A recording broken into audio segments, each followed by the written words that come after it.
ترکیه راگهان کو اوی اپراسیون ناولی دیکه کانیا اشتیه لی روشاوای کردستانی تا بجیکرنا armancan خو بردوام بکه.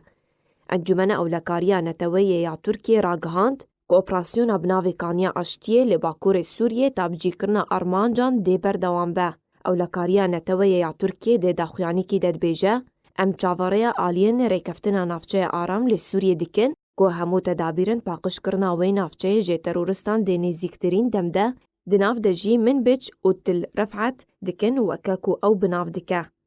اولکاریا نتویه یا ترکیه هروها بانگ لجواکا ناف دولتی کر که پشتوانیا انقره جبو وگره خو بخش و اوله یا سوریان بو جهوارن خو بکن اف داخویانی هفدمی بریوه برنا دورین روسی ترکی لنافچین سینورین روشاوای کردستان به ترکی رته. کوتان ها 11 دورین روسی ترکی هاتنه بریوه برن که او یک جی پشتی ریکفتنا ترکی و روسیا 22 مهابوری هات انجام دان و ده همان دمیده ارتشا رژیم اسد جی جعندی و ریتا دربیسیه لسر سینور بجهبویه و مطرسی جی هیا که رژیم و کبری آنکو بریا سال 2011 به تمامی تسهالات خوا و گرین نافچین که نها دبن دسته قصده دمانه.